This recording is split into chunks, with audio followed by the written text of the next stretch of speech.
मैं किसी जातिवाद पे कोई वो नहीं करने आई हूँ कि कोई जातिवाद करने आई हूँ कुछ। मैं अपने भाई के इंसाफ के लिए आई हूँ कि मेरे भाई को न्याय मिलना चाहिए, दोषी पकड़े जाएं और उनको सख्त से सख्त सजा मिले। क्या किसी परिवार को उत्तर प्रदेश में जो पिछड़े वर्ग का परिवार है, कमजोर वर्ग का परिवार है, क्या उसको सांत्वना देना भी अपराध हो गया? तो मुझे सारी बात में एक चीज़ समझ आई है कि मैं राजनीतिक अछूत हो गया हूँ यहाँ उत्तर प्रदेश में। मैं किसी पीड़ित की आवाज़ नहीं उठा सकता। मैं आवाज़ उठाने जाऊँगा तो मुझे बंद किया जाएगा। इसका एक तरीका मेरी समझ में आया, मैं इनको रास्ता दिख बता रहा हूँ कि जैसे पिछली बार मुझे गोली लगी थी 23 में, मेरी ये हत्या करवा दे पुलिस वाले मिलकर सारे सरकार के साथ। क्योंकि जब तक मैं जिंदा रहूँगा, अगर मैं खाट पे भी रहा, पिलंग पे भी रहा, तो भी बोलता रहूँगा। तब भी जब भी इन पर अन्याय होगा मैं बोलूँगा, पिछड़ों पे, दलितों, मुसलमानों पे, गरीबों पे, बहनों पे। तो एक ही तरीका है इनके पास, ये लोकतंत्र को कुचल रहे हैं, ये संविधान को चल रहे हैं, ये मेरी हत्या करवा दें। इसके बाद तो उनको शांति मिल सकती है, वरना जब तक मैं हूँ क्या तो ये जुल्म रोके, वरना अगर ये जुल्म करेंगे मेरे लोगों पे तो मैं उनकी आवाज़ को उठाऊंगा, मैं लड़ाई को लड़ूंगा। मैं किसी बात से नहीं डरता।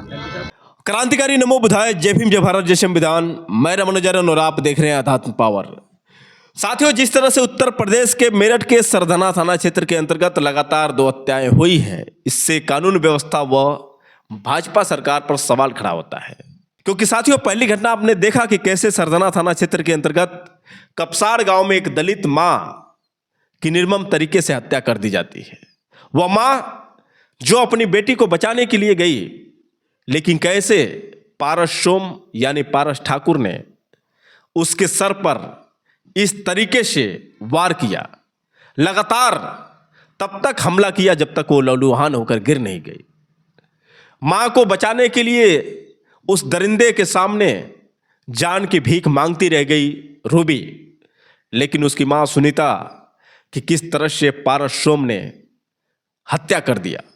मां की जान बचाने के लिए रूबी कैसे उस दरिंदे के सामने हाथ जोड़कर बिलखती रही कि मेरी मां को छोड़ दो, लेकिन वह दरिंदा मारता रहा। आपको बता दें साथियों कि रूबी की मां सुनीता जो इस दुनिया में नहीं है, आज मां के बिना कैसे जीवन गुजार रही होगी रूबी अपने घर में, कैसे वो अपनी रातें काट रही होंगी। क्योंकि साथियों, जिस तरह से रूबी के आगे पीछे पुलिस का पहरा है, आपको बता दें साथियों कि रूबी की दिन पर दिन हालत खराब होती जा रही है। कल इस तरह से हालत खराब हो गई कि आनन फानन में पुलिस को डॉक्टर घर पर ही बुलाना पड़ा। डॉक्टर ने जांच किया, उसके बाद दवा दिया, लेकिन जिस तरह से रूबी के घर पर माहौल बना हुआ है, एक डर का माहौल बना हुआ है, इससे कहीं न कहीं रूबी के जान को खतरा भी हो सकता है। आपको बता दें साथियों कि रूबी और उसकी मां को इंसाफ तो मिला नहीं। उसके बाद एक और ऐसी घटना जिसने पूरे देश को झकझोर करके रख दिया। आपको बता दें साथियों कि यह भी जो घटना है मेरठ के सरधना थाना क्षेत्र की ही है। सोनू कश्यप यानी रानू कश्यप जो अपनी मौसी के यहाँ ज्वालागढ़ जा रहा था, ऑटो में बैठा हुआ था, ड्राइवर ऑटो चला रहा था, गाने अश्लील बजा रहा था। उसके बाद सोनू कश्यप ने मना किया कि आप ऐसा गाना क्यों बजा रहे हैं।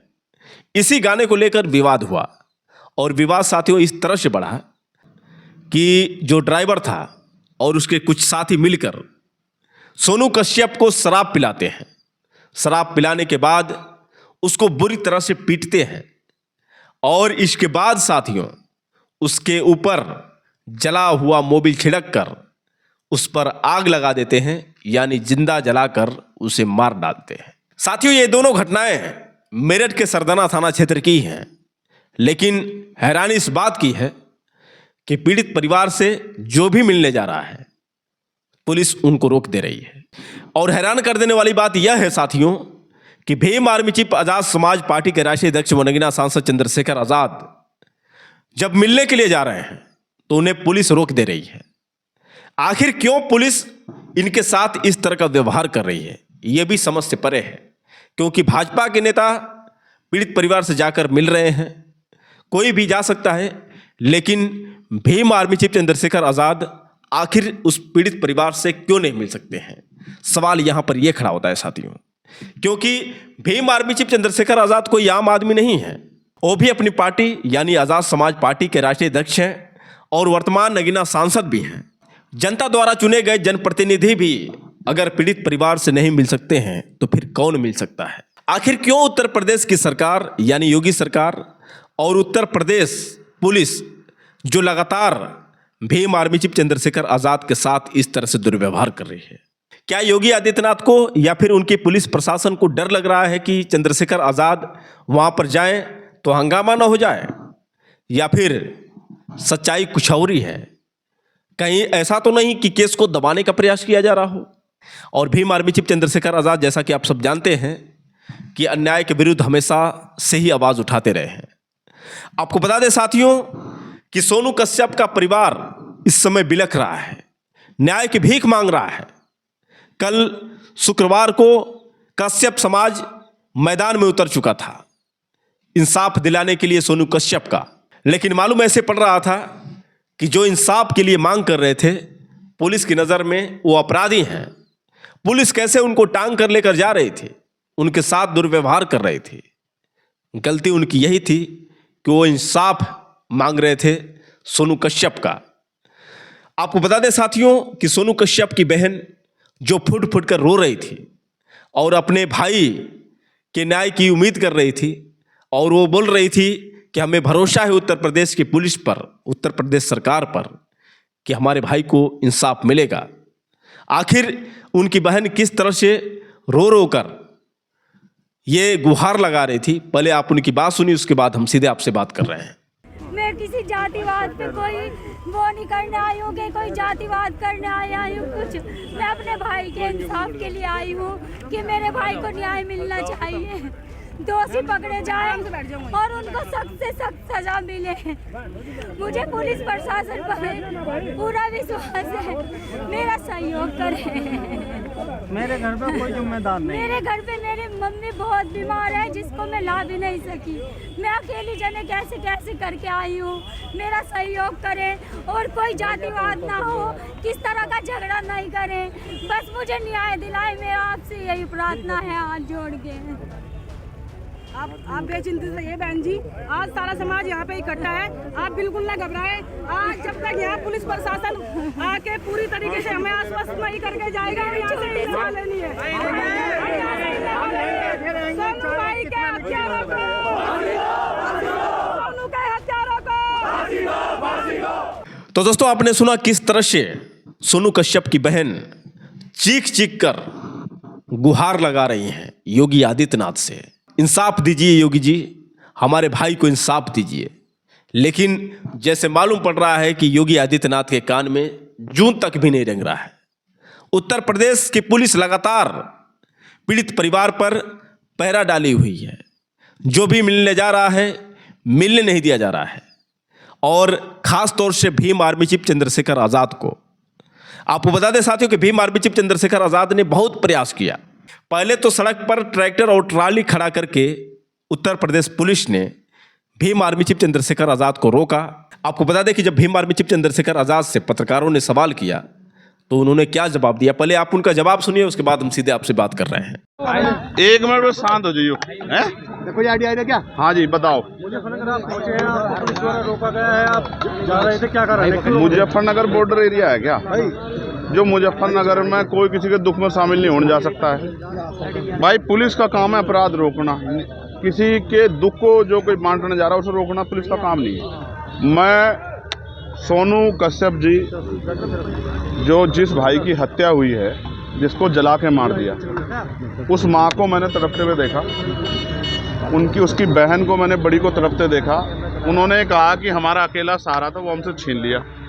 मैं भाई का फर्ज निभाने के लिए, उनके आंसू पूछने, एक बेटा बनने के लिए वहाँ जा रहा था। ये मेरा फर्ज भी है। चुनाव के समय तो हर कोई जाता है वोट मांगने के लिए, तमाम तरह की मीठी मीठी बातें करने के लिए। दुख में जो साथ खड़ा वही अपना होता है। मैं अपना होने का फर्ज निभाने जा रहा था, मगर मुझे पता लगा कि यहाँ अचानक से हमारे सम्मानित जो अधिकारी, उन्होंने ट्रैक्टर ट्रॉली रोक के वो मेरे सामने आ गए। अब वो मुझसे कहना कि आप नहीं जा सकते। मैं ये पूछना चाहता हूँ कि भाई क्यों नहीं जा सकता हूँ? घटना यहाँ की नहीं है, घटना मेरठ में हुई।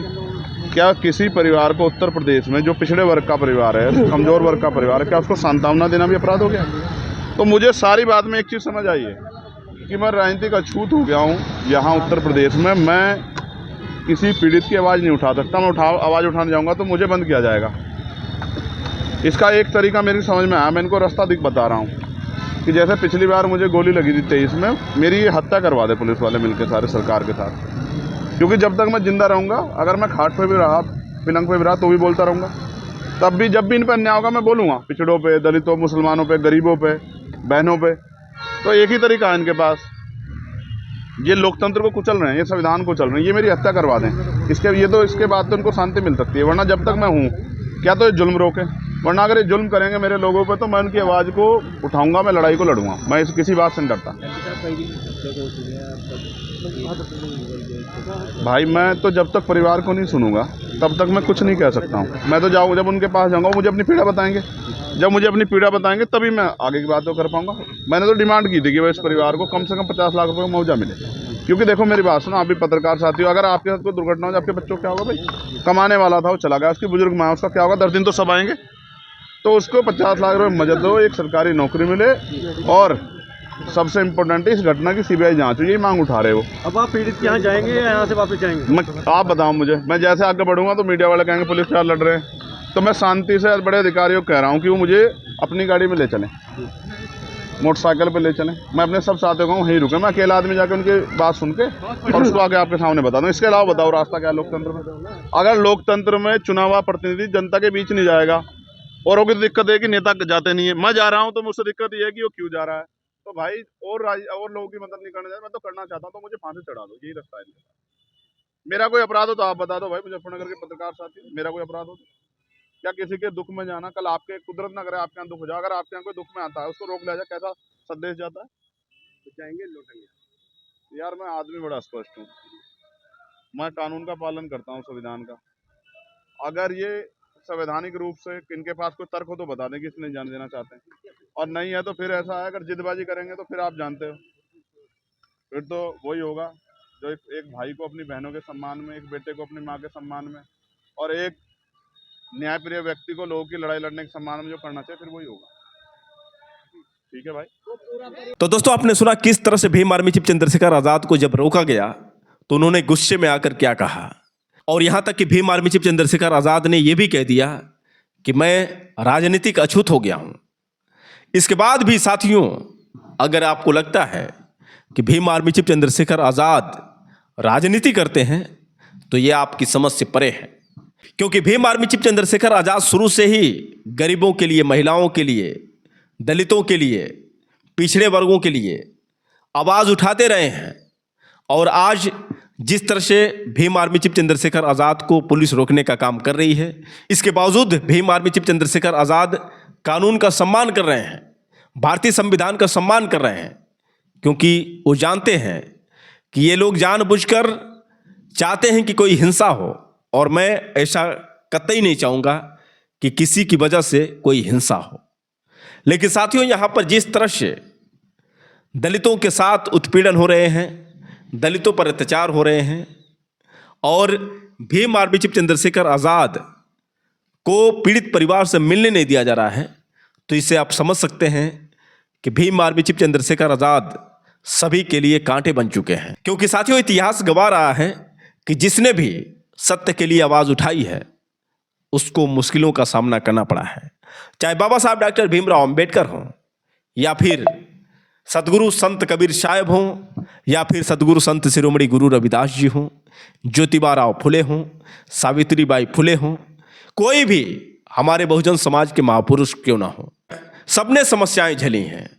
उनके जीते जी उनको सम्मान नहीं मिला, लेकिन आज उन्हें दुनिया सलाम करती है, सम्मान करती है। ठीक उसी तरह से भीम आर्मी चीफ चंद्रशेखर आज़ाद जो सत्य के लिए आवाज़ उठा रहे हैं, सत्य के लिए लड़ाई लड़ रहे हैं, आज तमाम विरोधी पार्टियां उनका विरोध कर रही हैं, और जो कुछ विरोधी पार्टी के समर्थक हैं वो भी चंद्रशेखर आज़ाद का विरोध कर रहे हैं। लेकिन जितना ही ये सब विरोध कर रहे हैं उतना ही भीम आर्मी चीफ चंद्रशेखर आज़ाद चमकते जा रहे हैं। अभी आपने 2 दिन पहले देखा कि किस तरह से Bhim army chief Chandrashekhar Azad, captain cool यानी महेंद्र सिंह धोनी, दुनिया के सबसे सफल विकेट कीपर, दुनिया के सबसे सफल कप्तानों में एक, अपनी कप्तानी में भारत को 3 बार आईसीसी का खिताब जीतकर दिलाने वाले महेंद्र सिंह धोनी के साथ जब भीम आर्मी चीफ चंद्रशेखर आज़ाद नजर आए, लगभग 20 से 25 मिनट तक दोनों आपस में बात करते रहे। एक होटल में दोनों की मुलाकात हुई थी और दोनों में काफ़ी अच्छे संबंध दिख रहे थे। एक दूसरे के साथ बात करते नजर आ रहे थे, हंस रहे थे। और ये जो वीडियो है काफ़ी तेज़ी से वायरल हुआ। उसके बाद साथियों आपने देखा कि किस तरह से सोशल मीडिया पर चाहे MS धोनी के फैंस हों या फिर भीम आर्मी चीफ चंद्रशेखर आज़ाद के फैंस हों, सब ने किस तरह से दोनों जोड़ी को बधाई दिया और ये दोनों अपने क्षेत्रों में किस तरह से विरोधियों के छक्के छुड़ाने में माहिर हैं, ये आप लोग अच्छी तरह से जानते हैं। एक क्रिकेट के मैदान पर विरोधियों को धूल चटाने में माहिर हैं, तो दूसरी तरफ भीम आर्मी चीफ चंद्रशेखर आज़ाद जो राजनीतिक क्षेत्रों में यानी राजनीतिक मैदान में किस तरह से विरोधियों को धूल चटाते हैं। अब साथियों जिस तरह से इन दोनों की जोड़ी देखने को मिली है, उम्मीद यही लगाई जा रही है कि आगे का प्लान कुछ और हो सकता है। आपको बता दें साथियों कि जिस तरह से महेंद्र सिंह धोनी विरोधी टीमों पर भारी पड़ जाते हैं और कैसे अपने हेलीकॉप्टर शॉट से लोगों को प्रभावित करते हैं, ठीक उसी तरह से चंद्रशेखर आज़ाद भी क्रिकेट खेलते हैं।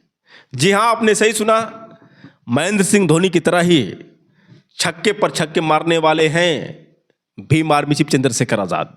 अगर आपको यकीन नहीं होता है साथियों, तो चलिए मैं आपको एक हाईलाइट दिखाता हूं जिसमें भीम आर्मी चीफ चंद्रशेखर आज़ाद कैसे अन्य सांसदों के ऊपर भारी पड़ रहे हैं और किस तरह से उन्होंने 50 जड़ दी। चलिए उनका 50 पहले आप देखिए, उसके बाद हम सीधे आपसे बात कर रहे हैं। Good pick up and throw, flat throw. Covering a fair bit of ground, running to his left.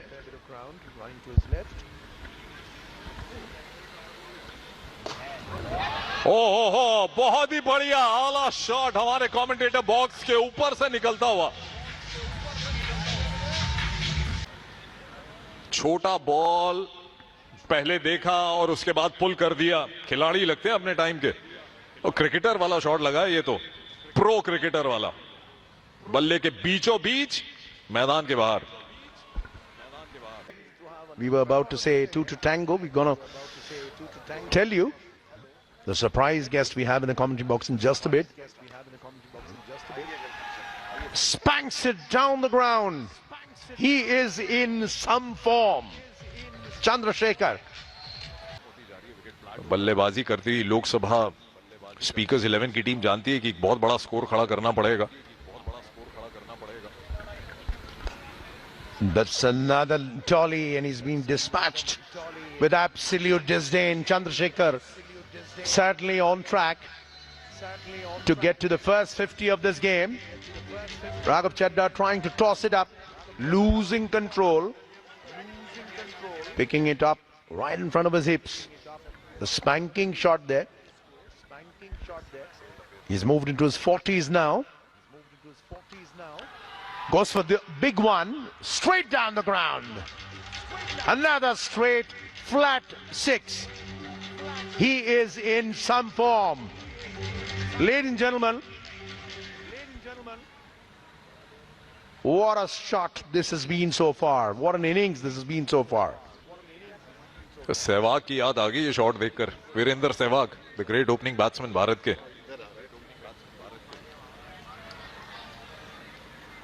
मुझे लगता है कि कप्तान की तरफ से एक सिग्नल मिला है कि जो मिले प्रहार करना है। तो 2 रन और मिलेंगे यहां उस मिस फील्ड के जरिए, यानी स्ट्राइक पर चंद्रशेखर जी फिर से आ गए और अपनी हाफ सेंचुरी के पास पहुंचते हुए।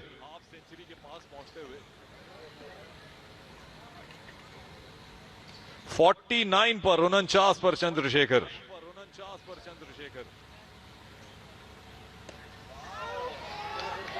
अर्धशतक पूरा करते हुए अपना, और क्या तरीका है अर्धशतक पूरा करने का।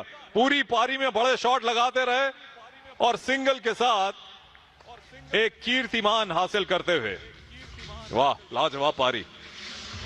7 boundaries, 2 sixes, just 21 balls. Just 21 balls for the first 50 of this game, coming from the will of Chandrasekhar. What a knock it has been so far. And the Lok Sabha speakers 11 have been blazing ahead. Anurag Thakur is stepping out, getting to the pitch of the ball. Works it away. Will get another single, which means he possibly retains the strike. 135 for 2, 9 gone. So 94 रनों की साझेदारी यहां पे होती हुई इन दो बल्लेबाजों के बीच में 46 गेंदों में अनुराग सिंह ठाकुर 32 पर बल्लेबाजी करते हुए चंद्रशेखर जी 50 पर पहुंच गए हैं। तो दोस्तों आपने देखा कि किस तरह से भीम आर्मी चीफ चंद्रशेखर आजाद महेंद्र सिंह धोनी की ही तरह क्रिकेट मैदान पर भी छक्के मारते हैं। अब साथियों आप बताइए कि भीम आर्मी चीफ चंद्रशेखर आजाद महेंद्र सिंह धोनी की जोड़ी कैसी लगी, और आप ये भी बताइए कि आपके लिए सबसे अच्छा नेता कौन है जो दलितों के लिए, महिलाओं के लिए, शोषितों के लिए और गरीबों के लिए एवं पिछड़े वर्गों के लिए आवाज उठाता है। कमेंट करके बताइएगा साथियों, और हो सके तो इस वीडियो को ज़्यादा से ज़्यादा शेयर करें। फिर मिलेंगे अगले वीडियो के साथ, तब तक के लिए क्रांतिकारी नमो बुधाय, जय भीम।